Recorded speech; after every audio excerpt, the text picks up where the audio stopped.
सर्वे मंगल मांगले शिवे सर्वार्थ साधिके शरणे त्र्यंबके गौरी नारायणी नमस्तुते। जय श्री माता रानी, जय माँ बीजासेन। कैसे हैं आप सभी? माता भगवती माँ बीजासेन महारानी की कृपा से आप सभी खुश होंगे। तो आइए आज हम आप सभी को स्वप्न विश्लेषण के विषय में जानकारी देते हैं, क्योंकि बहुत सारे साधक, बहुत सारे लोग हमसे पूछ रहे थे कि गुरुजी आप स्वप्न विश्लेषण कैसे करते हैं, हम लोग को भी बताइए कि स्वप्न विश्लेषण कैसे किया जाता है। तो आज उन सभी साधकों के प्रश्नों को लेकर हम आप सभी को उत्तर देते हैं कि स्वप्न विश्लेषण कैसे किया जाता है। तो आप सभी के लिए हर दिन रात्रि में स्वप्न अवश्य आता होगा। हर साधक को, हर साधिका को, हर एक व्यक्ति के लिए स्वप्न आते हैं, पर उन स्वप्न के विषय में हम कैसे जाने कि ये स्वप्न हमें क्या जानकारी दे रहा है, क्या संकेत दे रहा है हमारे जीवन में।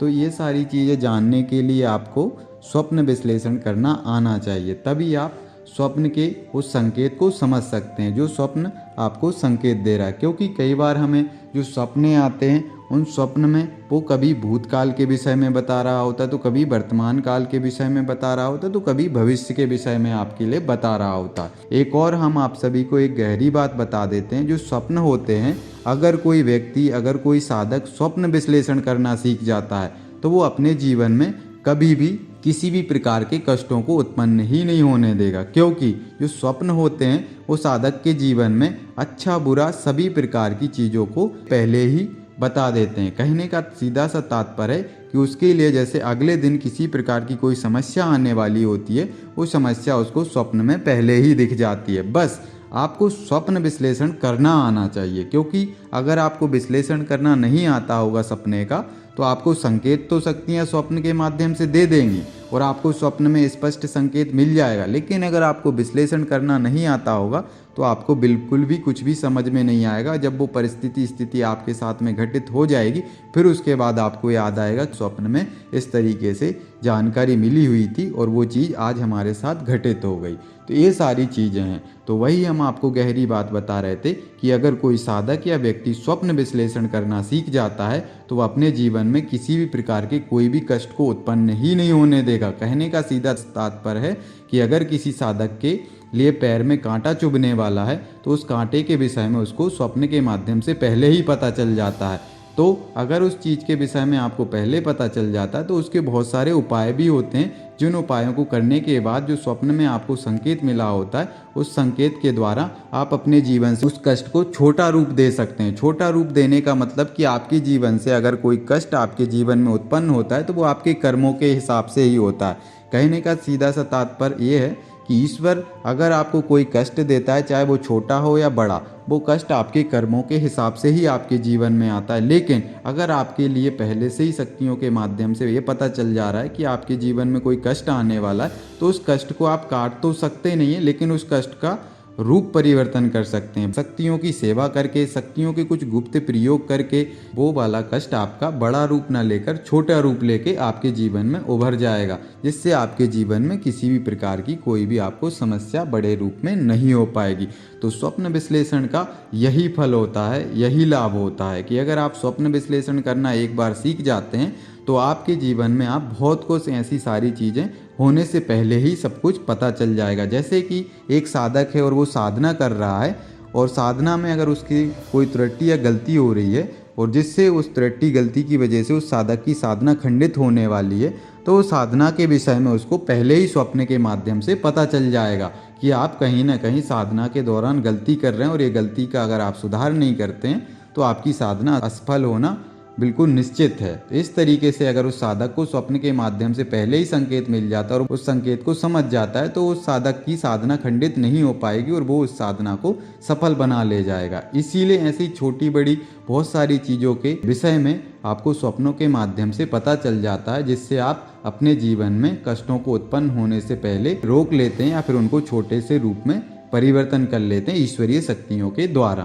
तो इसीलिए हर एक साधक को, हर एक व्यक्ति को स्वप्न विश्लेषण करना अवश्य आना चाहिए। अब स्वप्न विश्लेषण करा कैसे जाता है, तो इस विषय पे हम आप सभी को बता देते हैं।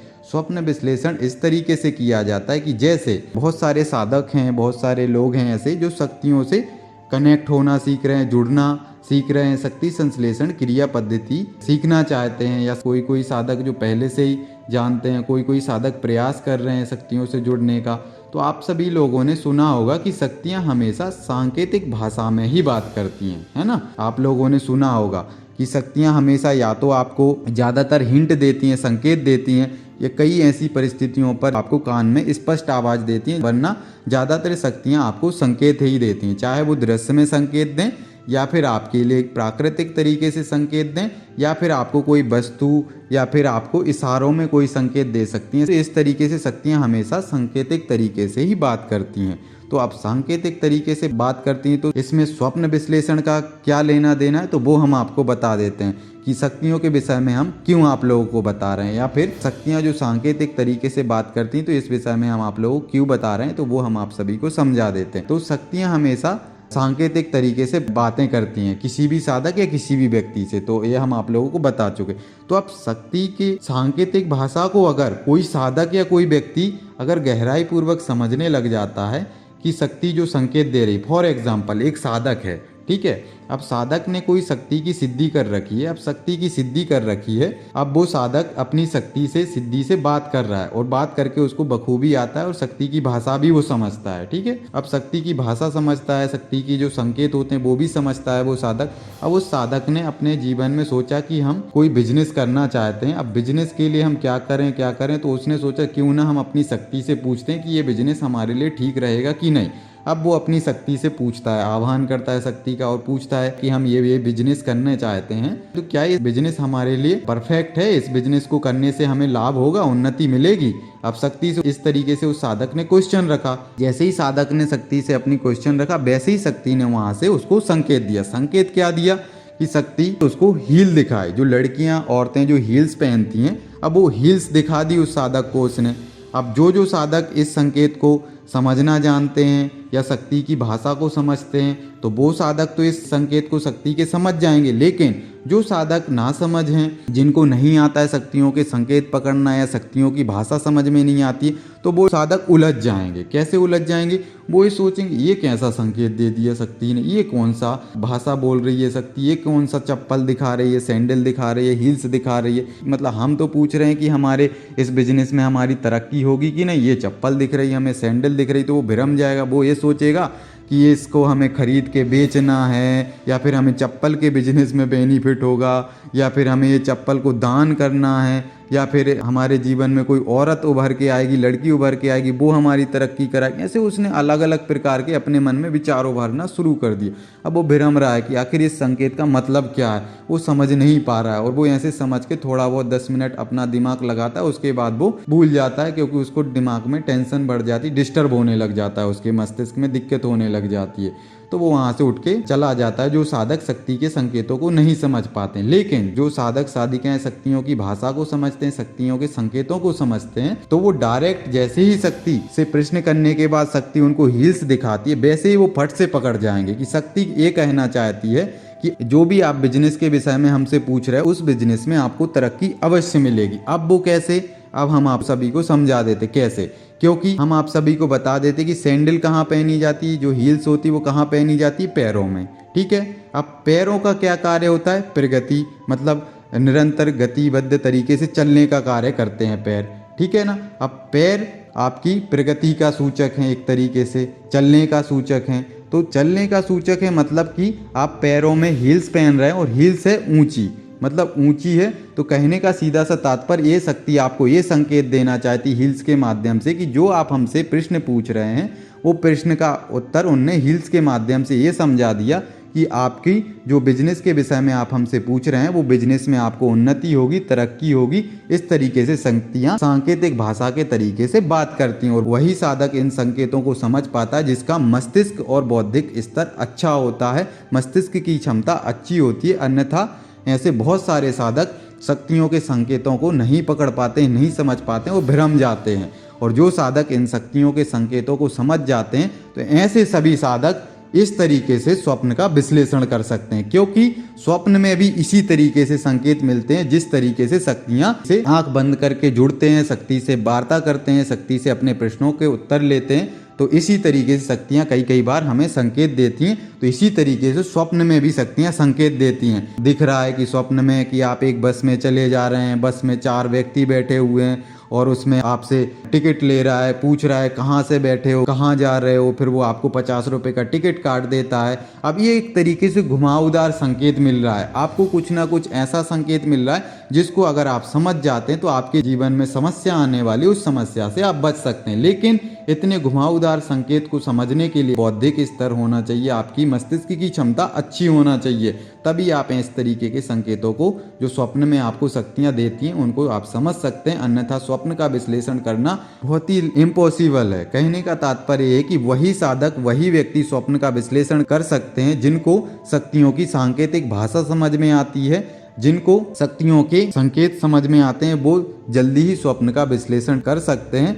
या फिर जिनको टैरो कार्ड आता हो, टैरो कार्ड वाले व्यक्ति भी शक्तियों के संकेत को समझ सकते हैं और स्वप्न का विश्लेषण कर सकते हैं। क्योंकि टैरो कार्ड में आप लोगों ने देखा होगा कि उसमें चित्र होते हैं, कुछ ऐसी आकृतियां होती हैं कि जिसमें एक व्यक्ति खड़ा हुआ तलवार लिए खड़ा है, उस संकेत को हमें समझना पड़ता है कि ये चित्र क्या संकेत दे रहा है। तो इसी तरीके से टैरो कार्ड विशेषज्ञ, जो टैरो कार्ड रीडर होते हैं, वो भी स्वप्न का विश्लेषण कर सकते हैं। क्योंकि जब वो टैरो कार्ड का रीडिंग कर लेते हैं, टैरो कार्ड का विश्लेषण कर लेते हैं, तो उसी तरीके से सेम स्वप्न में भी सारी शक्तियां संकेत देती हैं। तो इस तरीके से आप स्वप्न विश्लेषण करना सीख सकते हैं। जो हमने आपको तरीके बताए हुए हैं, या तो आपको टैरो कार्ड रीडिंग आना चाहिए, या फिर आपको शक्तियों की भाषा समझ में आना चाहिए, शक्तियों के संकेत समझ में आना चाहिए, तो आप अवश्य ही स्वप्न का विश्लेषण करना सीख सकते हैं।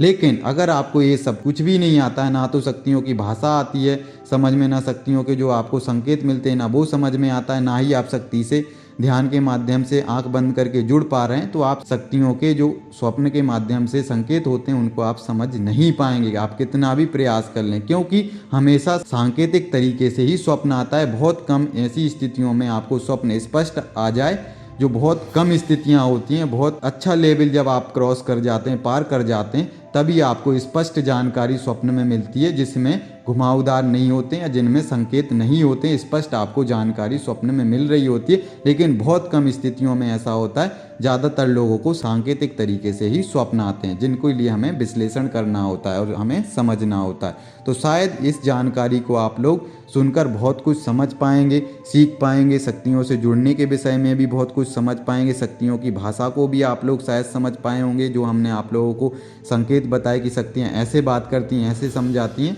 और आप लोगों को स्वप्न के विषय में भी काफ़ी कुछ समझ में आया होगा कि स्वप्न विश्लेषण आखिर करे कैसे जाते हैं। और बाकी अगली वीडियो एक और फिर से हम स्वप्न विश्लेषण पर बताएंगे। तो जब तक के लिए आप सभी को जय श्री माता रानी।